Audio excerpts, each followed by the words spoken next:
welcome to Strange Paths, a podcast where we read Choose Your Own Adventure style stories. We're your hosts. I'm Paul. I'm Stephanie.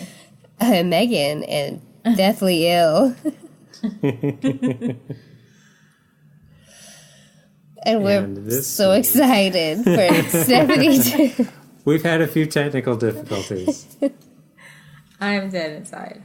This is my time to read a tale by R.A. Montgomery. I almost said Arthur Montgomery. His true name. Wait, it is his true name, but just saying that, it seems wrong.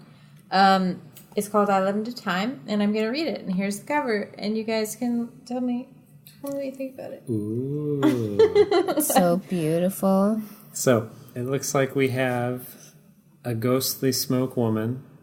You don't know it's a woman. I think it looks like Prince. A ghostly smoke androgynous person. I don't think Prince is androgynous. Hovering above a photoshopped fire. Emanating colors to a man who's trying to drive an invisible car while dressed as a shaman. And on the other scared side, Megan. Yeah, a scared Megan. I'm on the other side with my dog Cricket, looking like, oh, what's happening? Yeah, Why is he holding his hand above the fire like a total freak? Does he love pain? Does he have a girlfriend? Yes. I mean, he looks pretty single from how he's dressed. No one's been helping him out. He's got a pretty pronounced frown. And yeah, and he's wearing a breastplate made of hot dogs, it looks like, so Yeah. And he's ready to camp. Can we talk about her pant crotch area and how puffy she is? It's terrible. She probably has like a woods rash. It's full. That's like snow pants that are full. You know, everyone's personal hygiene's a little different. Yeah. I don't think hygiene makes you puff out. Well, look, she's hanging out with the Native American Judge Dredd. She can have as puffy pants as she wants. Agreed. All right, beware and warning. This book is different from other books. You and you alone are in charge of what happens in this story. There are dangerous choices, adventures, and consequences. You must use all your numerous talents and much of your enormous intelligence. The wrong decision could end in disaster, even death. I wouldn't be upset about that at this point. But don't despair, Megan. At any time, you can go back and make another choice, alter the path of your story, and change its result. A stormy day on Lake Champlain has set you off course. You and your friend Jamie were attempting to reach Providence Island, where your family has a cabin. Now you're trapped in a storm in open water, with just a small inflatable motorboat and a few paddles. This storm has changed more than your travel plans, though. Something very suspicious is happening all around you. You've heard legends and stories about this area, from Champ the lake monster to some mysterious Indian burial mounds. You may have gone back in time. What? It's a time storm. Okay. Wow. Will you meet with the tribes who lived here centuries ago, or visit an antiquated? It was really, they got me stuck in an "and" loop. An antiquated historian. Should the guy in the or visit an antiquated historical hotel the day before it burned to the ground. Only you can decide. Woo. Nice. All right. Can't wait to decide. You guys are going to decide so hard. You've been given a lucky break. Once a year, you get a day off from school so your teachers can catch up on their administrative paperwork. Well, only one day? Those that teachers sucks. are efficient. The timing is perfect. The day falls on a Friday and your parents are away on a business trip. They are architects and they have a client in New Mexico who wants to build an environmentally sound solar house. To ensure a sun house? Because they just want to burn alive in their house? Yes. That sounds like sucky. To ensure this, they had to go and look at the site. Much to your delight, they have left you all alone for the first time. For a year and a half now, you've been trying to convince them that they could. Mom, I'm old enough now. Trust me. I can look after my sister. I'm reliable, was your standard speech. It's like every single reason. However, this time things were different. You didn't even have to ask. We're going out of town for a few days, your mom said. We'll be in New Mexico, and your father and I have decided... Before she could finish, you blurt out, "Oh no, you're not going to have some drip move in here to take care of me in Devon, are you? That's a fate worse than death." "Are you listening?" your mother asked. "Sure, Mom, what were you saying?" "Well, if you're not really interested, I can make other arrangements." His mom. "What do you mean?" you ask hesitantly, panic setting in slowly. "Your father and I have arranged for your sisters to stay with Belinda Grist," your mother said. "You know her, my old friend from Dayton, Ohio." Your spirits tumbled. Belinda Grist was far and away number 1 on your hate list. And we already have a hate list? Yeah. And then she finished. "You are to stay home alone. That is, if you want to." For a moment you remained quiet as the full meaning of the announcement hit you. Waves of pleasure washing over you. Just kidding. Then you were flooded with excitement. Trying to sound like an adult, you replied as calmly as possible, "Well, given the circumstances..." This is what an adult sounds like. Oh. "I would be only too happy to do this for you, Mom." There's the in there. I didn't just make that That up. sounds like Jeff Goldblum trying Yeah, to I be an know. adult. "I would be only too Your mother gave you a knowing look. For just a moment, you feared that the deal was off, and that you would be content to spend the whole time with dreaded Miss Belinda Grist. But you were wrong. Oh, yeah. Hell yeah. Good, then it's settled. Water the plants, feed the dog, and take messages. The answering machine is on the fritz again, your mother instructed. Oh, and don't forget to recycle the bottles, cans, and papers. I'll leave the number where we'll be on the refrigerator. You can always get in touch with Belinda or Charlie Munson if you need to. Charles Manson? Uh-oh. Good old Charlie Munson. But of course you won't, right? And then you say, right. That was 2 days ago. Chaos. And what freedom it's been! You stayed up late watching all 900 channels of satellite cable. Uh-oh. Oh, God. Nice. Probably only like 2 of those, right? Your parents aren't home. Yeah. You've eaten pizza every meal. Hell yeah. You've forgotten to brush your teeth on purpose. Hell yeah. And you've Is that even really worn forgetting then? yeah. And you've even worn the same clothes 2 days in a row because it was 2 days So ago. he became a college student. Yeah. This must be what it's like to be as rich as royalty, you think. Speak disgusting. Yeah. They're just all like heathens, like so filthy. You even have a loyal subject, Lantern, your dog, who waits at your beck and call. Lantern? Lantern. That's a good name for a dog. It's cute. But it also reminds me of Lampwick, which is a terrible name, Yes. from Pinocchio. Oh, okay. Friday, your day off from school, has finally arrived. What should I do, you ask yourself. You don't like to sleep late. What? Can we just let that marinate? This child does not like to sleep late. Well, I've been trying to determine how old we are. We're just now allowed to stay home alone. Well, how old were you guys when you were allowed to stay at home alone? I don't know. I It would be mean, how old Megan was, I guess. yeah. What grade were you in? I have no idea. I don't remember. I think we still had like a babysitter when like I was in 3rd grade. But I don't remember having a babysitter like when we moved to Indianapolis, do you? Well, Mom, did she have a job? Yeah. Wakama. Oh, yeah, that's right. I don't remember. But who knows? We don't know how old we are. I don't remember being left A plus home alone B. that much. Well, I had like daycares and stuff up until middle school. I mean, Alright. that feels right.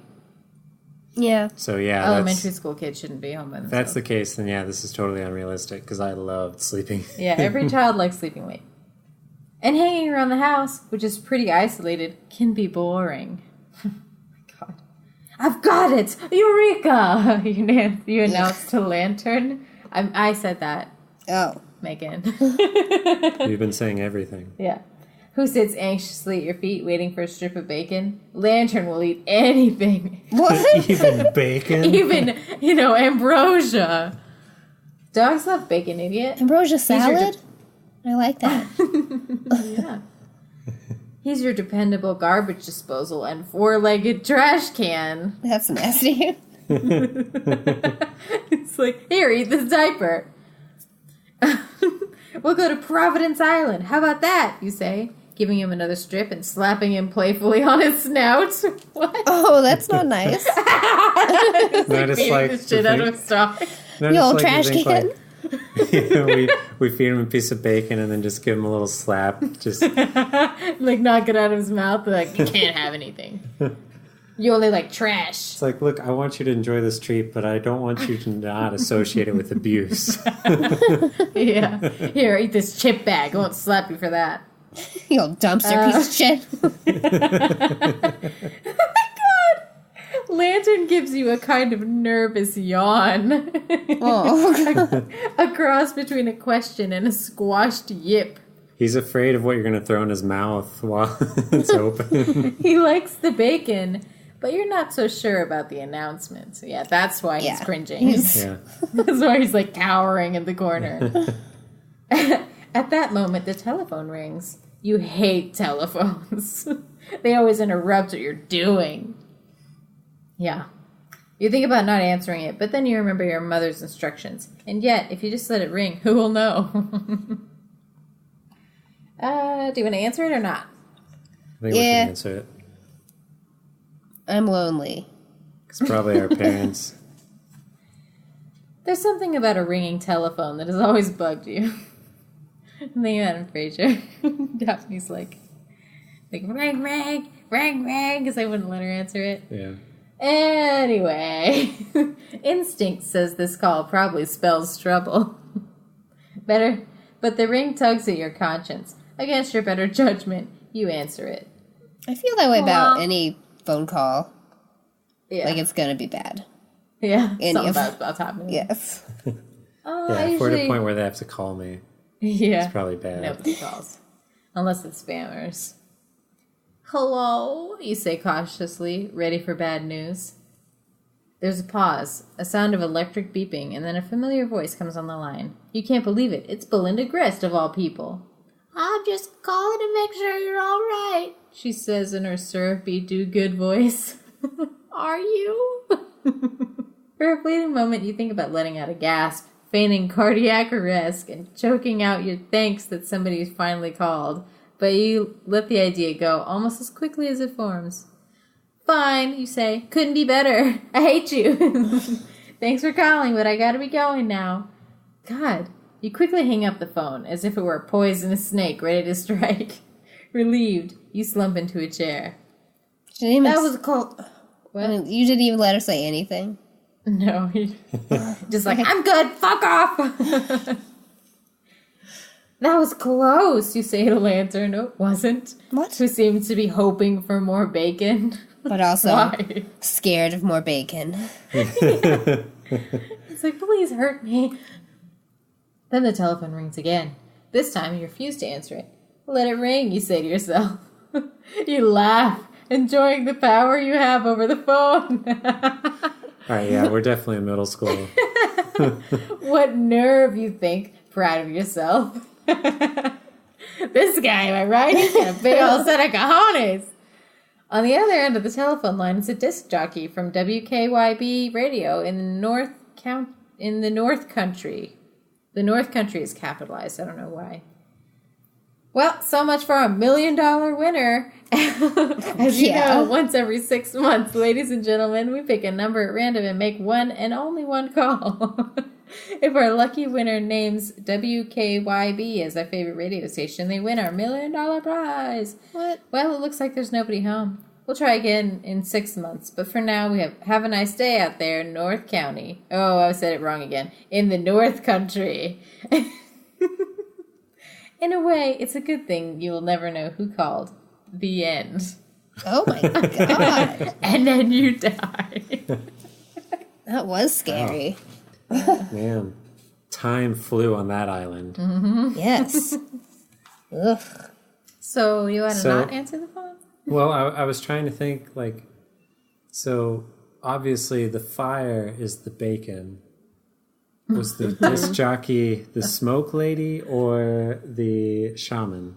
I think the DJ is probably the shaman because he looks like he's like fiddling with some radio station knobs or something in the photo. Yeah. Yeah. Okay. He's turned it up to 11. All right. Well, I guess let's not answer the phone then. Oh, and now we know why the dog looks so concerned on the cover. Yeah. All right. He just got some Yeah, bacon. he's covered in sausages. He's like, I'm going to be black and blue by the time I'm done eating these sausages. All right. Deciding to ignore the phone. You get lucky. 2 more rings and the phone stops. Nice. Good, you think. Good. I've got bigger and better things to do today. What? You live in northern Vermont, not too far from Lake Champlain. Champlain is huge as far as lakes go. It's about 125 miles long, quite wide, and runs into Canada on its northern end.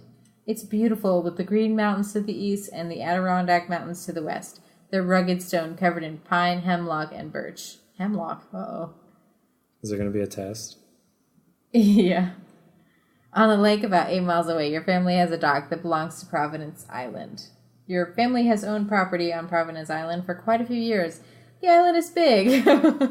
Over 160 acres in size. This is a long description of stupid shit.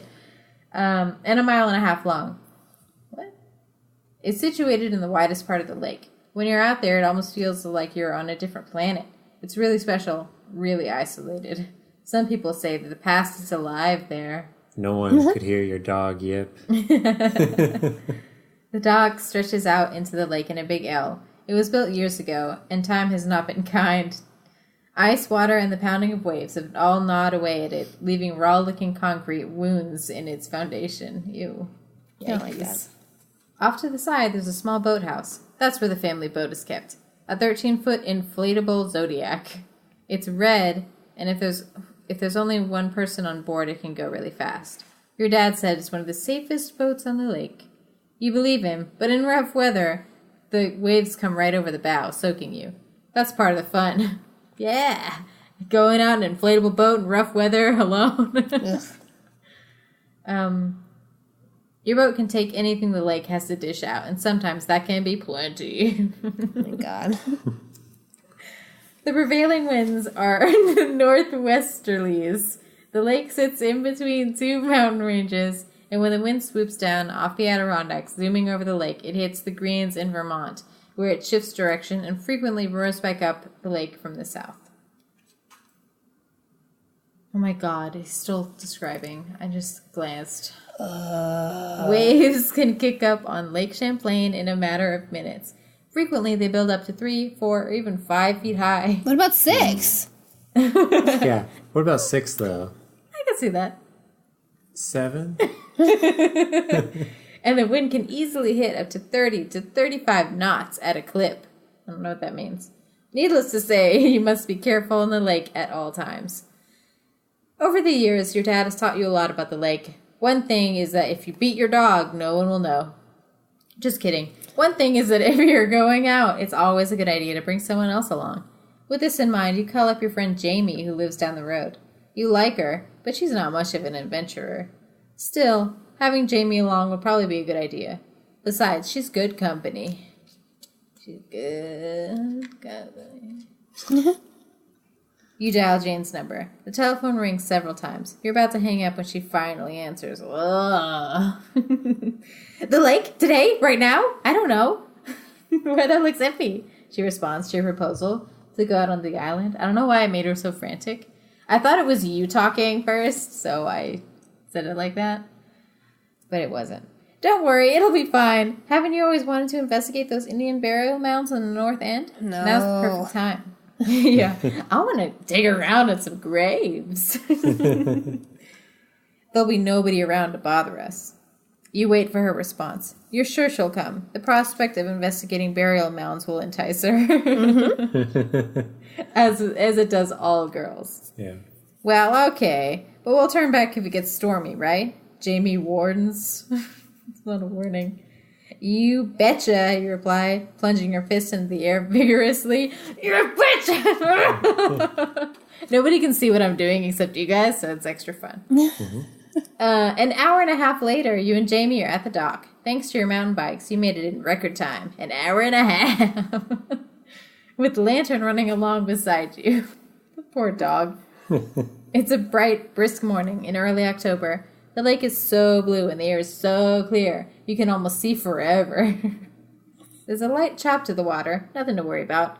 The wind is out of the northwest at about 5 knots. I'm going to kill myself after reading this. Scanning the sky, you spot the usual buildup of cumulus clouds over the Adirondacks. Cumulus, not cirronimbus?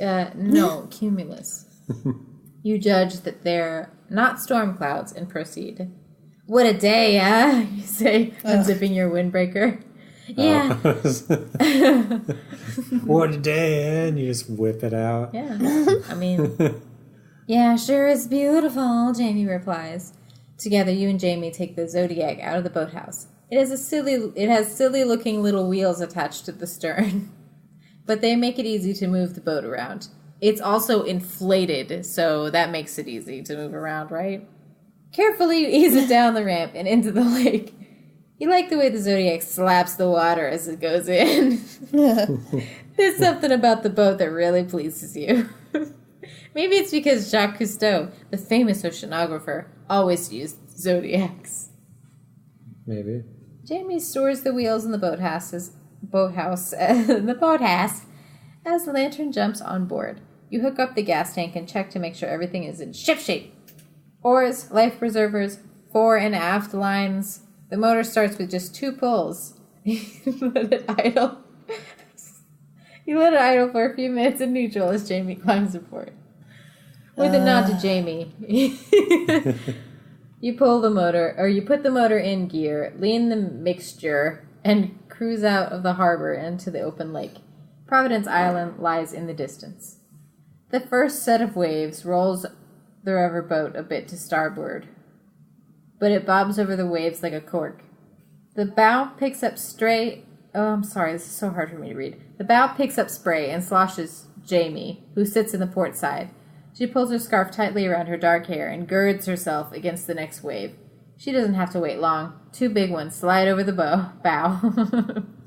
You increase your speed right on top of the next wave, then down the trough, picking up power as you mount the next one. Boat turns. It's great fun, is it? Just like riding a horse or skiing or flying. Or rollerblading or riding a bike, I don't know. Or slapping your dog. You don't fear the water, and the waves are challenging. You find it thrilling. Yeah, I got it. Now and then you look at the sky, then get your bearing on the island about 1.5 miles away. You can't go any faster, not in these waters. God! Is Arthur like, after every paragraph of this description, getting up and being like, oh, I nailed it, it's like I'm at sea! I can feel the ocean waves! Just the spray hitting my face. Oh, it's so refreshing!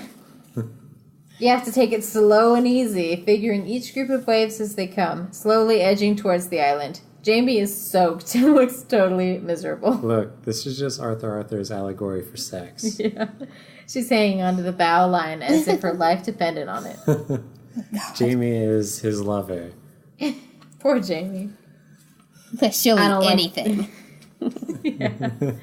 I don't like the looks of this, Jamie says. I think we're in for a big storm. Look over there! She points west. The mountains are gone, covered by white and gray clouds and mist. The wind is whistling, getting stronger, and the temperature has fallen. You look back toward the dock, but you can barely make it out any longer.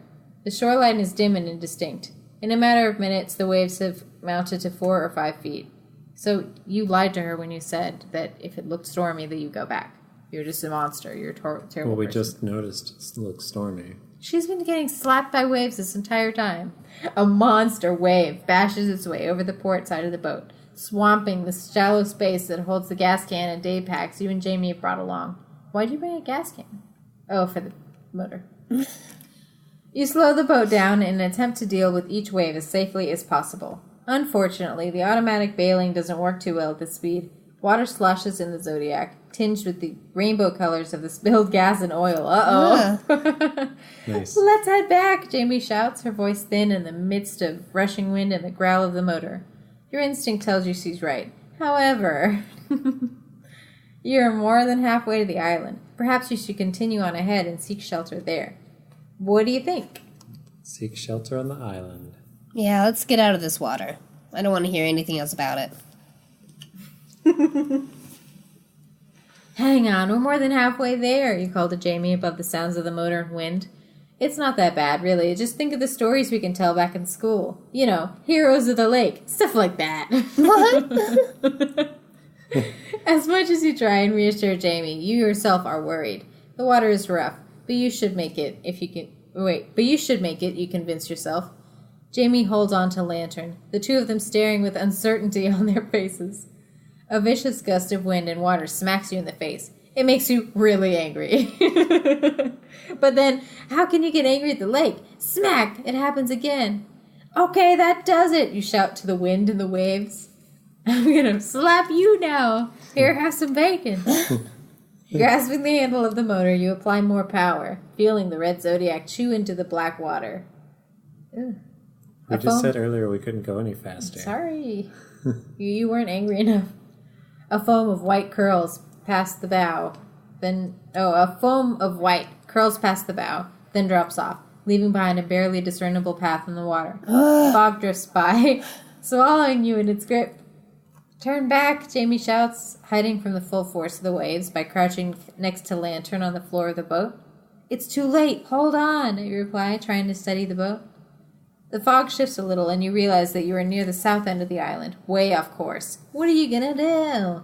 As you get closer, to your astonishment, you make out a huge paddle wheeler tied up to a dock protruding from the rocky shoreline of Providence Island. What in the world is that? Jamie shouts. Instinctively, you head the Zodiac toward shore, pulling up alongside the huge steamer. Painted on the hull, you read the name Ticonderoga. Good gosh, do you see what I see? You ask, pointing at the name of the steamer. I'm not so sure, she replies. Look over there. This is a mess. Together you stare at the figures on the dock and the large carriage loaded with baggage and supplies, which is moving up a path that leads towards a huge white hotel. I must be seeing things, you say, shocked to your very core. Where, there's a carriage. You recall pictures you've seen of the island from the 1800s. There used to be a hotel on the southern end. Steamers made the 120-mile trip up the north to the Richelieu River and Canada. Providence Island was a stopover point for passengers, and the hotel was famous throughout the region. Dancing, great food, and boating on the lake attracted visitors until one day when the hotel mysteriously burned down in a blaze that could be seen for miles around. We're going to be that mysterious flame. Mm-hmm. This is really weird, Jamie says. You nod in agreement, unable to speak. Hey, you two! Hey! A sailor in blue uniform shouts at you and Jamie. Want a job? Uh-oh. The economy was much better back then. We're children, Yeah. and a sailor is screaming that we should have a job. You mean us? You reply. I don't mean your dog. That is, unless he's a talking dog. Of course I mean you. Is he? We're short-handed and we need to add to our crew. Can't get good help these days. You know how it is. What? You young people. Well, they don't raise them the way they used to, he says, blustering on and on. Oh yeah, my no God. kidding, R.A. Jesus. I'm about to, my voice is so tired. What kind of work, you ask curiously. Then it dawns on you. Why doesn't he say anything about the strange boat you and Jamie are in? If you really are in the past, this is not part of some joke or film production, then he would have noticed your modern boat by now. Well, whatever is responsible for this turn of events, perhaps it causes him to see everything as it is in his own time period. Why do you just assume you've gone back in time? Because the Ticonderoga. and we're being offered a job. Maybe he sees you and Jamie dressed in 19th century clothing, and your wood is a wooden. And your boat is a wood. And your wood's real nice. And your wood doesn't put him off at all. Yeah. Your boat is a wooden skiff. We can use a hand with mostly everything on the boat. Everything short of being captain, that is. Wait, captive or captain? Captain. Okay. You can handle lines, carry luggage, stand watch, even be the wiper in the engine room. I want to be the wiper. Boy, Please let me be the wiper. wiper, no wiping. Just like they can't stop working, so you're there to help out. It's good fun. Doesn't pay much, but you'll get a lot of experience wiping. He then smiles at the two of you, waiting for your reply. How much is not much, you ask. Pushy youngster, aren't you? The captain says, grinning at the two of you. Well, this is the captain? It's just that he was a sailor. No, he's the captain. Okay. Well, I'm a good judge of character and a generous, fair man by nature. Let's say, $2 American. Oh my god. He smiles, waiting for your reply. Sorry. Only $2 an hour, Jamie says in disbelief. Starting wage at a fast food place is $5.50 for kitchen help with no experience. An hour, the captain balks. Are you mad? I'm talking $2 a week, and all you can eat, of course. $2 an hour? Why, I've never heard of such foolishness. He pulls out an apple and bites into it with a crackle, giving you a chuckle. I mean, $2 a week plus all I can eat. Yeah, that sounds good. That's pretty sweet. They have shrimp? That's a lot. Do we get prawns? You can have all the prawn you want. Well, yeah, wasn't it back then? It was considered like trash food, or is that just Prawn. lobster? I don't know. Well, I know for a time lobster was considered like trash food for poor people. Why, because they're bugs? Yeah, Well, they are bugs. like unless you cook it with a bunch of butter, it's not like they're really flavorful or anything. Butter. I'm more of a Speaking crab which, girl. today- Meg loves crabs. That's a t-shirt we're going to sell. Okay. All right, you have no idea what's going on, much less how you got here. You and Jamie look at each other blankly, unable to come up with even a theory as to how you wound up back in time. Why do you assume you're back in time? However strange as it may seem, this could be an interesting opportunity, you think. You were looking for some adventure. The more you think about it, though, the more you wonder if maybe you should slip away and try and figure out a way back home to the present before you get stuck in this time warp. So do you want to take the job or try to find your way back? Let's do the time warp. You want to get away from the water. And that weird man. Yeah, this weird apple man. Yeah. $2 Apple Johnson. Let's get away from him. We need to find our way back, you tell Jamie. My dad always says caution is a better part of valor. What? What? Such a dad saying, am I right? Yeah. Caution, son. Caution is the better part of valor.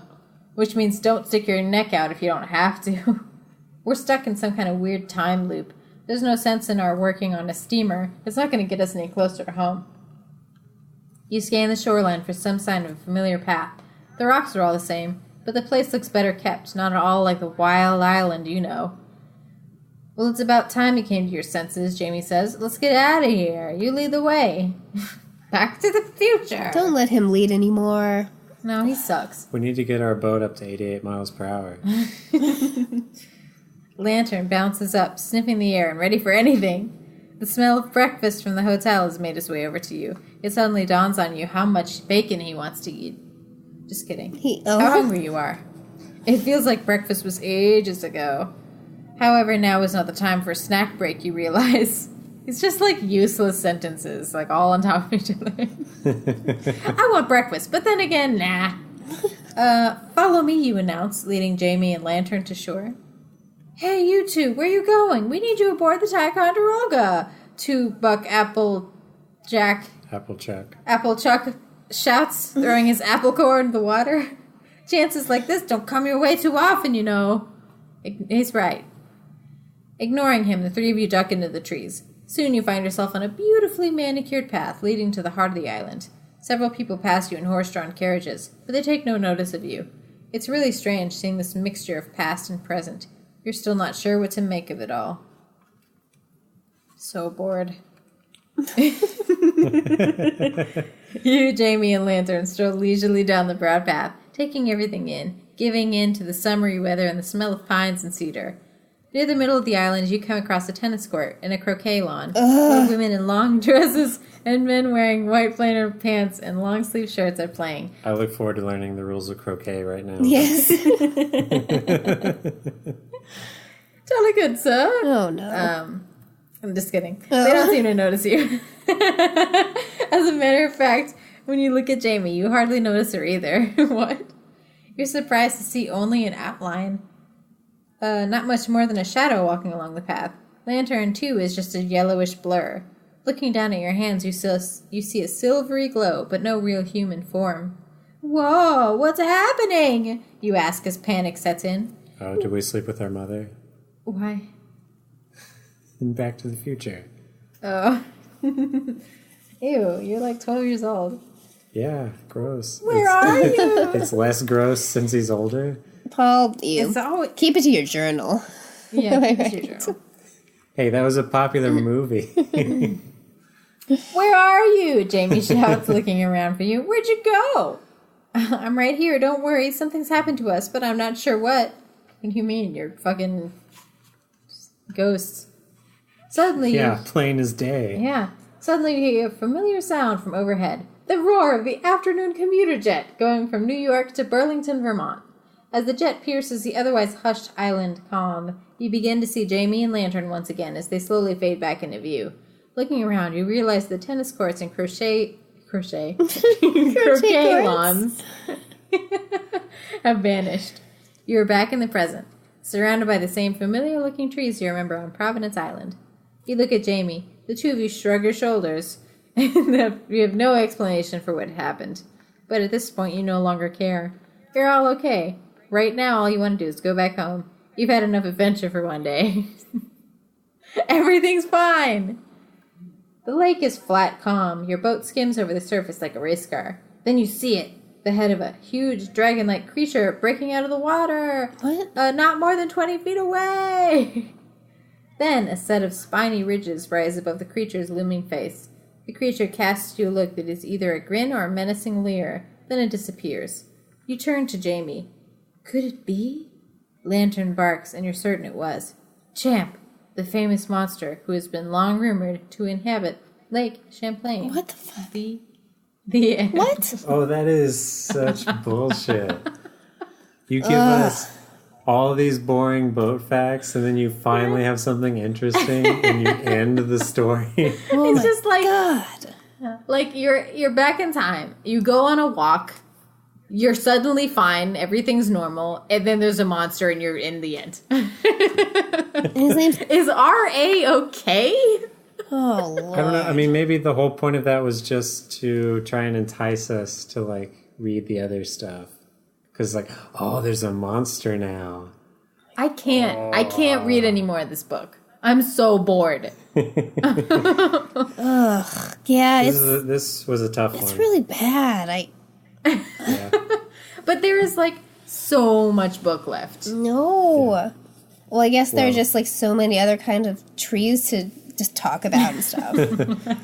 Well, we will have to leave that as an exercise for the listener. Maybe this is like George R. R. Martin's favorite book. Oh, maybe. He read it as a child, and he's like, "Ooh, he didn't even talk about the soups. I mean, he sure did talk about that apple, but come on, let's get it on those I clothes." didn't know the thread count of what they were wearing. I need this All information. right, R.A., you failed us this time, but well, we still love you. Yeah. Ugh. I mean, our love for you is undying. But Yeah, obviously. Yes. I do. I'll never still. want to read any more of this book ever again. Like with the Native American man and the. in the Photoshop Prince? fire, I mean, I thought this was going to be great, but it's terrible. Just how, nature details and dog abuse. who knew that wasn't the winning combination? Well, thank you for reading for us. You're welcome. I can't talk anymore. Like, my throat hurts now. It's been a long time. All right. Well, I'll give you a break for a minute because one of our listeners left us an iTunes review. Oh my god. Holy, that's so exciting. Who? So, I don't know. They didn't leave their name. Actually, it is by Mount Rushmore was an inside job. Oh. That's probably true. So it's one of the presidents. Yeah. Possibly. Okay. They gave us 5 stars Yay! titled Worst Ways to Spend an Hour. Hey! All right! Nice. Finally, a podcast that tells it how it is. Tired of other podcasts reading linear children's stories? This is the podcast for you. Tired of other podcasts being sponsored by Blue Apron or Audible? You will go no such fake endorsements here. No, the sponsors here are 100% the real deal. And you can tell the hosts believe in the products they shill. Listen to it. It's not like you can listen to anything else. I'm glad they left a review, and I'm going to take it at face value and say they love our podcast. They are Not, loving like, it. sarcastically. Yes. Thank you. So You know what? if you I would am like to tired of leave hearing us- about Blue Apron. I know. Yeah. Or Audible. Or Ugh. Audible. I mean, we're Audible. I mean, sure, if they want to sponsor us, that'd be cool. But no, we want Big Egg. Yeah, Yeah. Big Egg. Big Egg. Big Egg is the target here. Yeah. Oh So- my God. The day we land Big Egg is going to be the best day of Yeah. our lives. Well, thank you. Mount Rushmore was an inside job. Yeah. Thank For you the great for review. taking the time to leave us a review and make us laugh. If anyone else would like to leave us a review, they start at 5 stars. Yeah. Make And sure, you can leave them they on only go up iTunes. from there. So Right. And if you'd like to email us other ideas or stories that you have, you can email us at strangepathspodcast@gmail.com. Or you can tweet us your wonderful reviews of us at StrangePathPod on Twitter.